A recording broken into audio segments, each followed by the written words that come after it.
What's up guys, my name is Project and this is my 6.2 Frost Deathknight damage guide. This is an in-depth guide, so this is going to go from the noobiest of noob explanations to a very in-depth, complicated view of the Frost Deathknight damaging system as a whole. So hopefully, regardless of your skill level, this does help you out.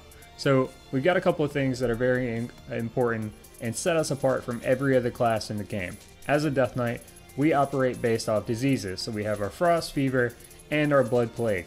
Frost Fever does frost damage every 3 seconds for 30 seconds. Our Blood Plague does shadow damage every 3 seconds for 30 seconds. So 30-second diseases that we should have on every target that we can possibly have it on. Now, there's a couple of different ways that we can apply Frost Fever and Blood Plague. We've got our Outbreak that applies both. We've got one of our talents, Unholy Blight, that applies both. And we've got Howling Blast that applies Frost Fever in an AoE. And Plague Strike that applies Blood Plague to our current target. Now, something you can do to get your diseases around a little bit is you can use Blood Boil. It deals shadow damage to all enemies within 10 yards and spreads your existing diseases from your target to all other enemies hit. So, if I want to walk up to this target and use my Outbreak, and I don't have the talent Unholy Blight, I can walk kind of close to another target, hit my Blood Boil, and my diseases are on that target. And that's going to do that for all targets hit, so I can actually spread my diseases from this target to this one with Blood Boil. And that's really nice. Now, Blood Boil is not something you would normally use to spread your diseases around, and I'll tell you why here in a little bit. But the major things we need to know is because of what we have, they cost different resources. Our two different resources are our runes, which are represented here, and then our runic power, which is represented down here. Now, Howling Blast costs 1 frost rune. Obliterate costs 1 unholy and 1 frost rune. Frost Strike costs 25 runic power, and Plague Strike costs 1 unholy rune. Outbreak costs nothing and is on a 1-minute cooldown. Unholy Blight costs nothing and is on a 1.5-minute cooldown. Okay, so those are our big things. You can use your runes.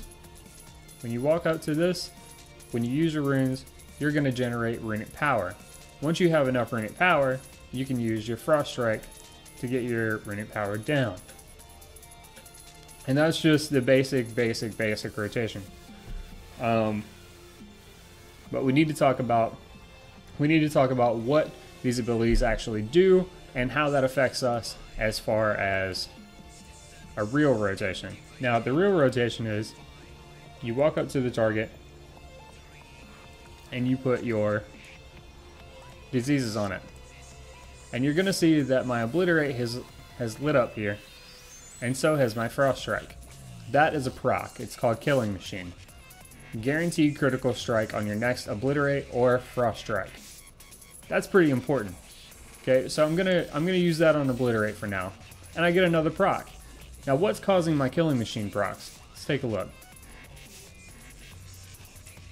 Your auto attacks have a chance to make your next Obliterate or Frost Strike automatically critically strike. So it guarantees that my next Obliterate or Frost Strike is going to crit. Now, this is based off auto attacking. So I'm going to continue to use my Obliterates until I get another proc. And this is actually called Freezing Fog. Your next Icy Touch or Howling Blast consume no runes and generate no runic power. So I can use Howling Blast for free and get more diseases on for free. Now my Blood Plague is dropped off, so I want to get it back up, and maybe I'll toss out a Blood Boil just to spread my diseases around. I've got a whole bunch of runic power now, so maybe I should use my Frost Strike to get that down. And again, this is very basic stuff. I'm sure if you have made it past level 61, you probably know this by now. But that's the basics. If you're brand new, you have a level 55 Frost Deathknight and you want to get in there and do some damage. Okay, so that being said, now we have to make a choice, and that choice is based off a couple things. I'm gonna get rid of my Frost Fever and Blood Plague things here, because I think you understand basically how they work just by watching that little display. Now we have Might of the Frozen Waste, which is a passive that you get at level 74, and this passive, while wielding a two-handed weapon, like the one I've got here, it's very fancy looking, while wielding a two-handed weapon, increases obliterate damage by 50%,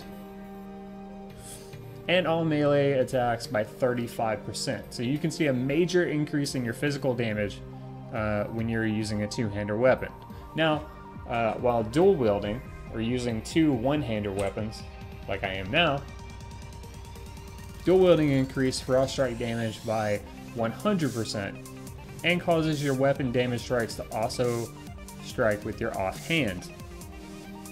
So, your choice of whether you want to dual wield or use a two-hander is gonna be based off of, do you want to do more physical damage or do you want to do more magic damage? Because we talked about Frost Strike, it does frost damage, and Obliterate does more physical. So personally, I've been using a two-hander for a long time, and a lot of people have, because overall using a two-hander has just been better. But recently, they made it to where dual wielding is actually a very viable thing, and it does just as much, maybe a little bit more, damage than a two-hander. So if dual wielding does more damage, why would you ever want to go two-handed? Well, my argument for two-hander is if you're in a comp, like you're playing threes, and you have whatever healer you're going to bring and a warlock. Your warlock is going to do magic damage, and you're going to be dual wielding and you're going to do magic damage. So when a Holy Valley pops his ability that reduces magic damage by 20%, you're screwed. You're gonna get all of your major damaging abilities are gonna get dropped by 20%. So what I like to do is, if I'm running with a warrior, I'm probably gonna be more inclined to want to dual wield. If I'm running with like a hunter, maybe like a beastmastering hunter, I might be more inclined to dual wield.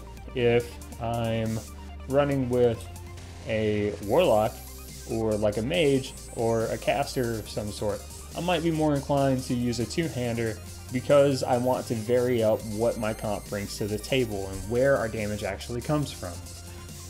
So those are the two arguments. You can really choose at this point because the two do very similar damage, and honestly, it's a personal preference. Personally, I think the Lich King didn't dual wield, so neither should I, right? But a lot of people are going to go with what does a little bit more damage, and right now that's dual wielding. So it's really up to you. It's personal preference. They are still working on how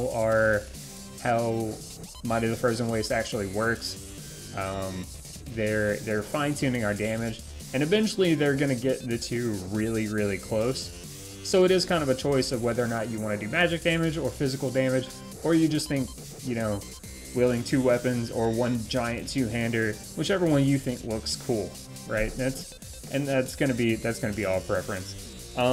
So let's talk about basic rotations. We already touched on it a little bit. You walk up, you put your Blood Plague on the target. You want to keep up your Blood Plague and your Frost Fever as often as you can. If you get a Killing Machine proc, you want to use your Obliterate if you're using a two-hander. When you get a Howling Blast proc or a Freezing Fog proc, use your Howling Blast immediately before you do anything else. Because every time you Obliterate, like when you have this Killing Machine, you have a chance to proc your Freezing Fog again. So use your Obliterates when you're using a two-hander with your Killing Machines, and use your Howling Blast immediately when they proc. and try to make sure you keep up your Blood Plague and your Frost Fever on the target.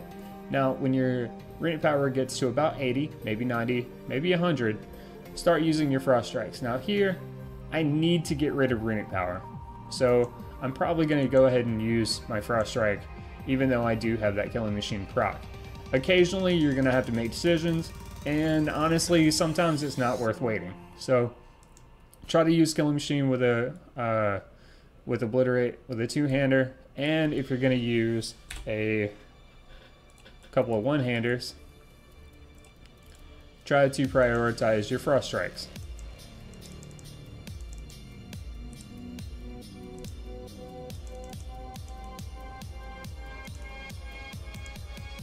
And sometimes you're gonna be pressing your Obliterate as your proc happens, and you're gonna hit your Obliterate instead of your Frost Strike. And unfortunately, that does happen. So those are your basic things. The real only difference is if you're dual wielding, make sure you hit your Frost Strike with your Killing Machine. If you're using a two-hander, make sure that you're hitting Obliterate with your Killing Machine. And that's it for like the basic rotation. So now we're going to talk about talents. Talents are going to change what we do and how we do it a little bit. Okay, so we're going to start with our 56 talent. Okay, so we got Plague Bearer, Death Coil, and Frost Strike. We only have Frost Strike. Infect your target, adding 4 seconds to the duration of Frost Fever and Blood Plague.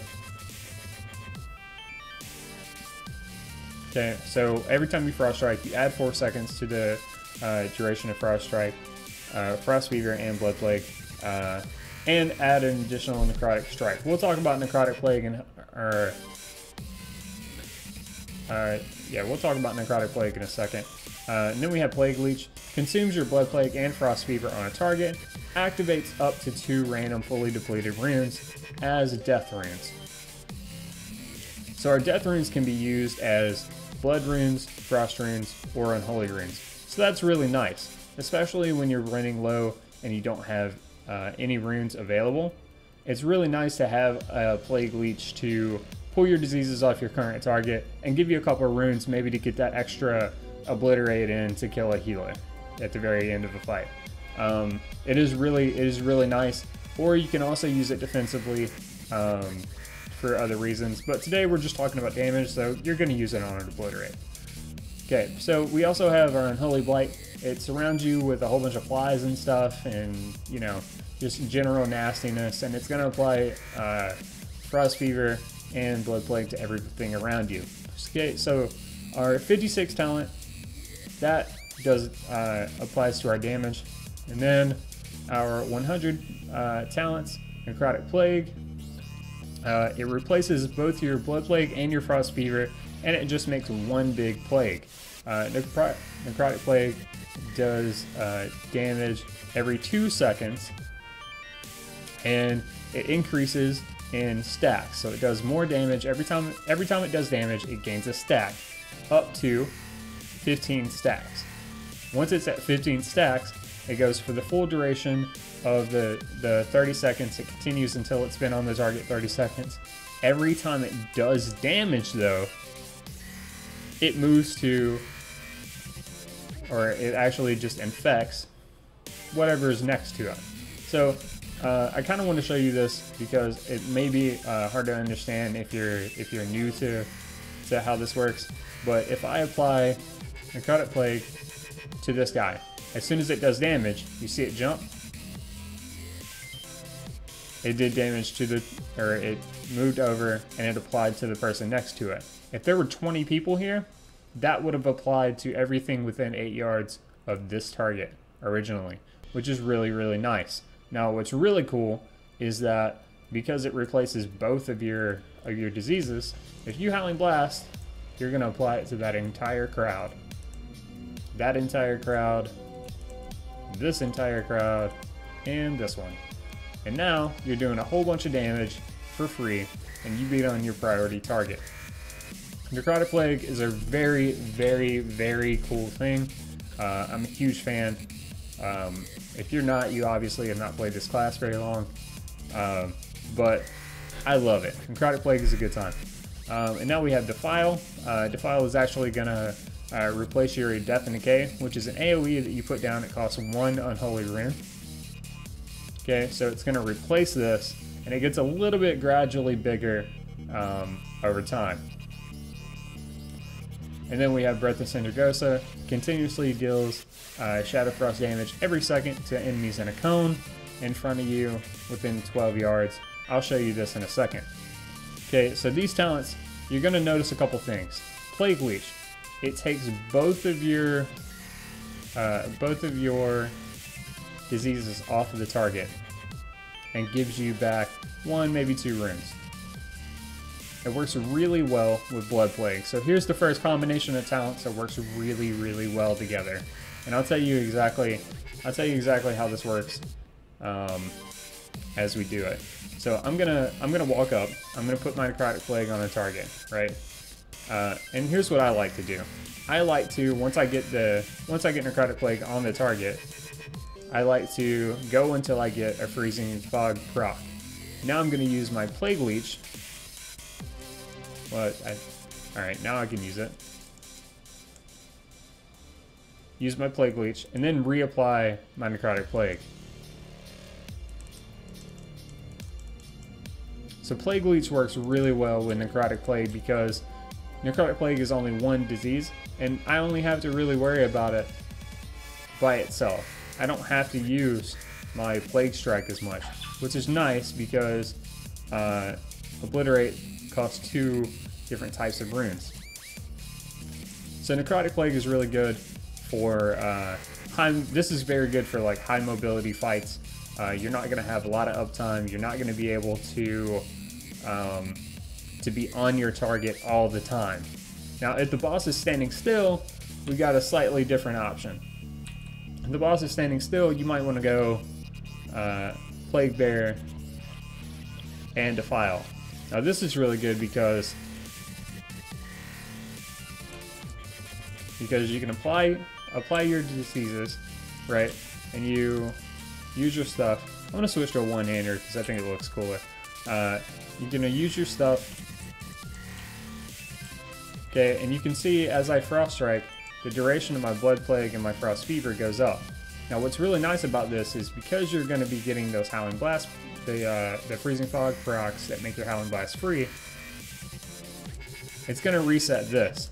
But you're going to be Frost Striking to add duration to your diseases. So it's kind of cool. It makes your diseases a little bit easier to keep up with. You don't have to apply Blood Plague as much. And you want to use this on cooldown. Because honestly, Defile does a lot of damage. A lot of damage. So if the guy's standing still and he's going to be in this little area, this is a really good way to go.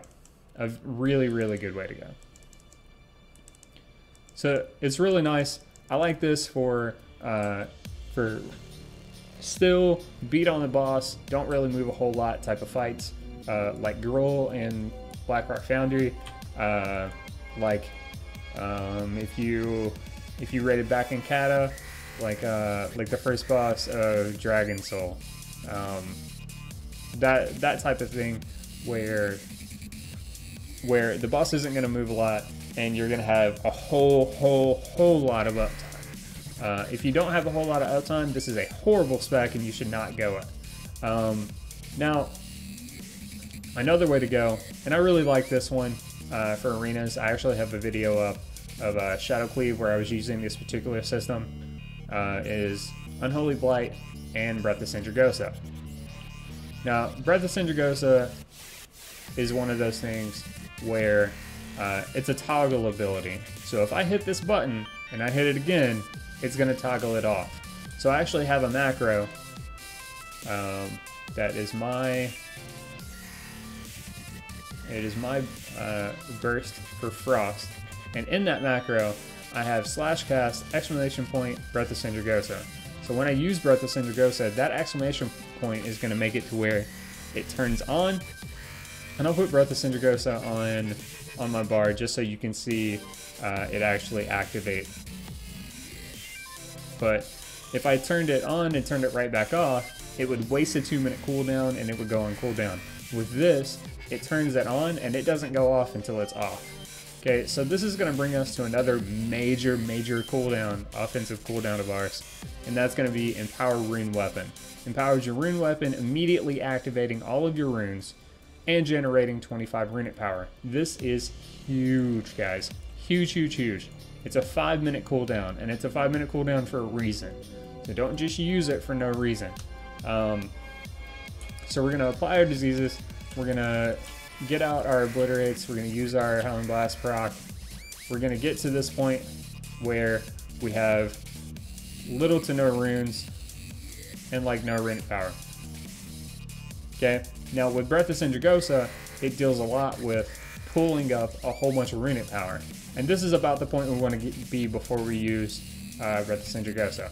We want to have a whole bunch of runes already, and we want to have ish 3/4 of our runic power bar. Okay, we're gonna hit Breath of Sindragosa to turn it on, and we're gonna start obliterating to keep our runic power up. We're gonna empower Rune Weapon and obliterate some more, all the while Breath of Sindragosa is happening. This is burst. This is the most damage in a short period of time you can put out with the Frost spec. So this is really good for if you're running Shadow Cleave, not Shadow Cleave, but Smoke Bomb Cleave.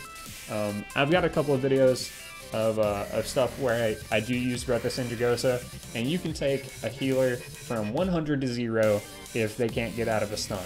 You can put them in a stun and kill them immediately with this. So if you need a whole lot of burst, this is the way to go. So that's really the combo. Just think of it like an X.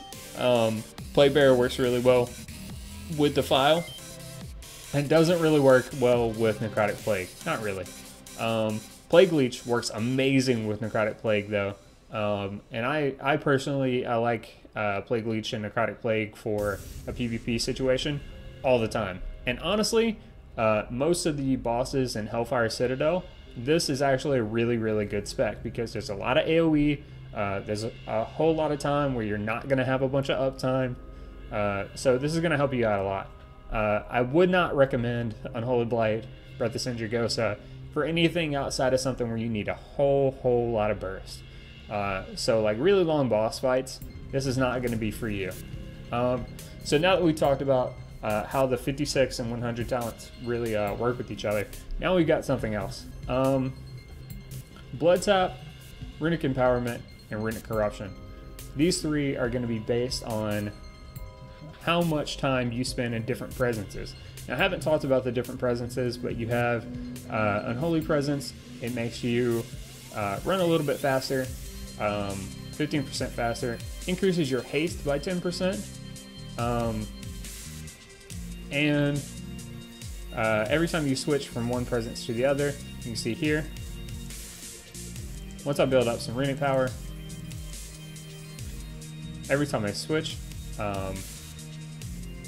it's going to consume, I do have a glyph in to make it consume less, but it will consume all of your runic power. So if you switch presences and you don't have the glyph of shifting presences, it's going to take all your runic power and get rid of it every time you switch, which is horrible. So make sure that you're in the right presence at the right time and you switch appropriately. And then we have Frost Presence, which if you're a Frost EK, you should be in Frost Presence the majority of the time. Should be. If you're taking a lot of damage in a PvP situation, Blood Presence is the way to go, which that increases your stamina by 20%, your armor by 30%, and reduces damage taken by 10%. It also increases your threat generation. So if you're in a PvE situation and you're beating on a boss, and you switch to Blood Presence and continue to do that crazy Frost EK damage, you are going to take aggro from a tank. And that is no bueno. You do not want that in your life. Because a boss will turn around and he will murder you in the face, and it will not feel good. Okay, so now we talk about Frost Presence, which is our primary presence that we want to use. increases your runic power generation by 20%, reduces the cost of your Frost Strike, which is huge, especially if you're dual wielding, by 15, and reduces the duration of effects that remove control of your character by 20%, which is pretty amazing, especially in PvP. So now that we kind of talked about all of our talents, let's talk about specifically what the difference between these is. Blood Tap. Every 15 runic power you spend, generate a blood charge, max of 12 charges. Now this is something you activate. Your Blood Tap will be something you can put on your bar and you can micromanage it to a T. Or you can just do what I do and go the lazy way and make a bunch of macros. Macros are going to look like this. I have one for Obliterate, for Howling Blast, and for Frost Strike. I cast Obliterate, I cast Blood Tap, and I start my auto attack. I do the same thing here. Frost Strike, cast Blood Tap, and then start my auto attack. And for Howling Blast, same thing. Howling Blast, cast Blood Tap, and cast Start Attack. What that does is it basically turns Blood Tap into a passive, which is really, really nice. And some people will argue that this is really inefficient and you shouldn't do this. And I'll be honest with you, fuck those people, because they're really just upset with me that I'm better at macros than they are. I recommend if you're gonna go Blood Tap, just macro it into your rotation. It'll make your life a whole lot easier, like a whole lot easier. And if you're new to DK, absolutely macro it in, because it's one more button that doesn't need to be there. Honestly, Blood Tap could just be a passive, but that's not gonna happen. Now the cool thing is that Blood Tap, compared to the other two, it's better. The more time you have in Frost Presence, Blood Tap is gonna take the cake. It's gonna do more damage. Now, Riddick Empowerment, when you spend runic power, you have a 1.5% chance per runic power spent to activate a random fully depleted rune. Now, this is really good. This particular talent is really good if you're gonna be switching back and forth between Frost Presence and Blood Presence often. So middle of the road type of deal. If you're gonna go back and forth a whole lot, Runic Power Empowerment's going to take over. Runic Corruption, when you spend Runic Power, you have a 1.5% chance per Runic Power spent to increase your rune regeneration rate by 100% for 3 seconds. This one does more damage over time than the others if you spend the majority of your time in Blood Presence. So if you go back and forth between these two presences all the time, go here. If you stay in Frost Presence the majority of the time, like when you're raiding, or if you are not being hit in an arena, and you know you're not going to be hit in an arena because you run with like an Ellie Shaman, and he's so blue and they never go on you, Blood Tap is definitely the way to go. If you're running like TSG, or if you like to really get in people's faces and maybe, you know, go around a pillar or two, chasing down healers and stuff, and you're going to stay in Blood Presence more often, then go Riddick Corruption. It's really up to you. It's based on your play style and the situation at hand. So that's really your personal thing. Now, as far as rotations and talents are concerned, we talked about Plague Leech and Necrotic Plague and how you would use those, and that's really good for high movement fights. So Plague Leech, Necrotic Plague, they high movement fights. Battlegrounds, it's amazing for. Arenas, I really love this. It works really well. Plague Bearer and Defile, it's a really good spec to go if the guy's not moving, right? So PvP, this is probably not a good idea. Most Hellfire Citadel boss fights that I've seen, not a good idea. And Unholy Blight and Breath of Syndragosa, this is like the Blasty Blast. This is Happy Place type of damage, and it's pretty cool. if you're looking to do a whole lot of damage really fast. Empower Room Weapon is a huge thing. So make sure that you're using your Empower Room Weapon appropriately in those situations, and you can check out a couple of my other videos where I use Breath of Senjigosa and just make healers look stupid. You can check those out on this channel if you want. But all in all, I think we've basically covered everything as far as damage is concerned. There's only one last thing I want to leave you guys with, as far as like what button to press at the right time. You might have noticed I have a macro. I have a bunch of macros. I'm a macro kind of guy.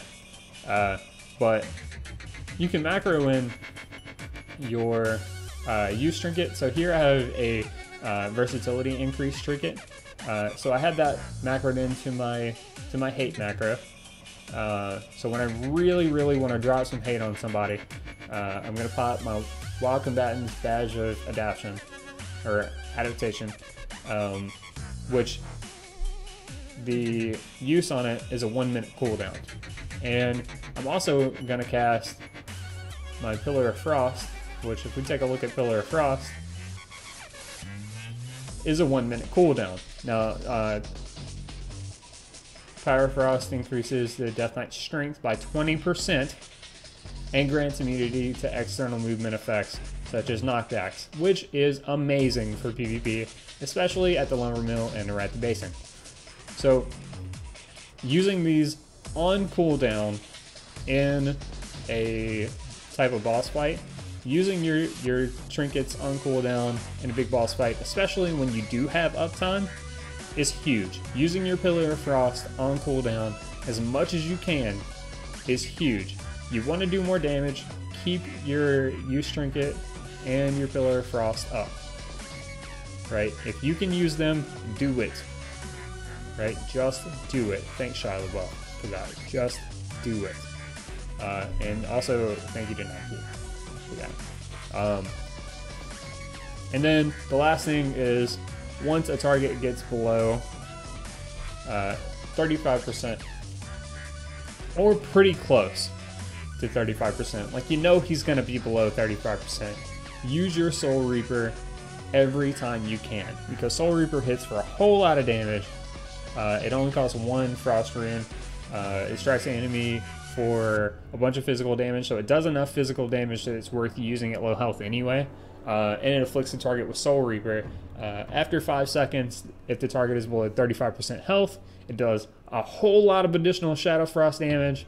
If the enemy dies before the effect triggers, you gain 50% haste for 5 seconds. So the last thing we really want to talk about, now that we talked about your execute, is stat priorities. So for a two-hander, you want to stack as much haste as you can possibly get. As much haste around the board as you can possibly get.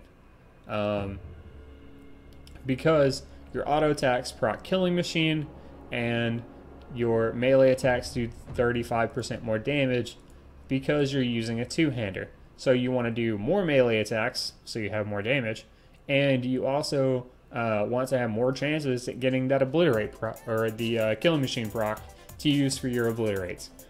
So haste is very important. Now for dual wielding using these sexy one-handers, you want to stack a little bit more mastery, and by a little bit I mean mastery in every single tiny little nook and cranny you can possibly stack it in. Now our mastery as Frost, we'll take a look. Where are you at, mastery?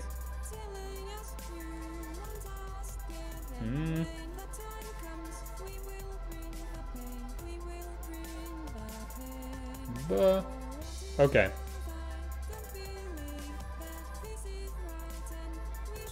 Well, alright.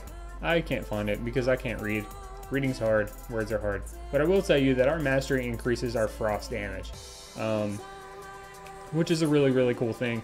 And because it increases your frost damage, your Frost Strike does more, your Howling Blast does more. So the major ability that does 100% more damage is increased by your mastery. So that's a really big thing. Now, something else too, there's a whole lot involved with this as far as setup, but once you set it up, you'll be good to go. We have a couple of different rune forges that you can put on your weapons. If you're using a two-hander, you should have Rune of the Fallen Crusader on your two-hander. If you're using two one-handers, you should have Rune of the Fallen Crusader on your main hand.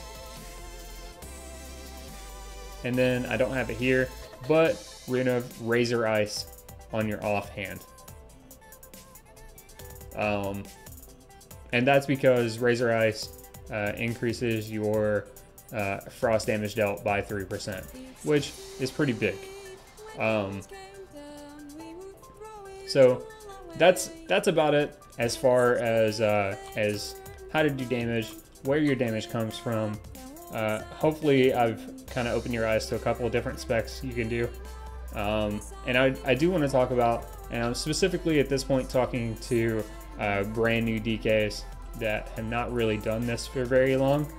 There's an add-on that you can get, and I'm a fan of it for new DKs. I'm not really a fan of it for me, because I've been doing this specific spec, class and spec, for like 6 years now.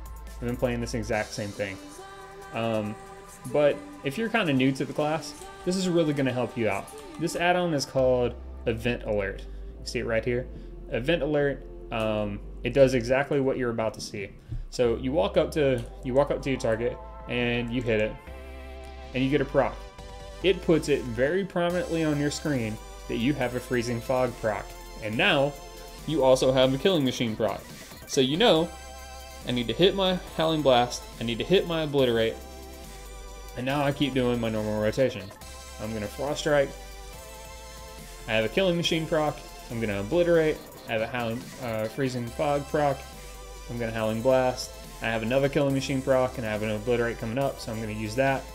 I'm gonna Freezing Fog, I'm gonna Howling Blast again with Freezing Fog, and so on and so forth. It's really cool. Now I actually have it set up. I was messing with the settings a little bit, and I actually screwed it up a little bit. But we'll go to we'll go here, and we'll set up the general things, alert icon options. I'm gonna revert that to how it's supposed to look. This is how it's gonna look without doing any kind of setup.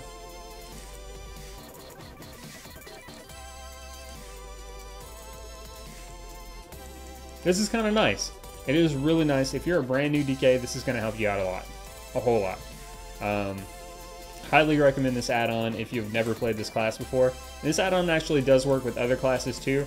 So if you play like a Feral Druid or maybe a class with procs, it's going to help you out more. So maybe like a Fire Mage, or some other things that use procs. I don't really know. I don't play a whole lot of them. I'm a Frost Deathknight through and through. I have been for a long time. But I'm sure any other class that uses procs, this add-on is going to help you out if you're new to the class. And it's really, really good for brand new Death Knights to improve your rotation and make sure that you're doing the right thing when you need to do it. So that's about it. I showed you the blood tap. I showed you the burst macro a little bit. I showed you the rotation. I showed you the talents. We talked about the different things and what they do. We talked about procs, how they work. We talked about resources. We talked about your damaging abilities, and we talked about diseases.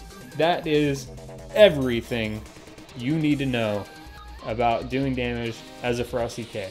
So, as one of the self-proclaimed leaders of the Scourge, go forth, do good things, do damage, and as always, my name is Project Crit Life. Hey, thanks guys.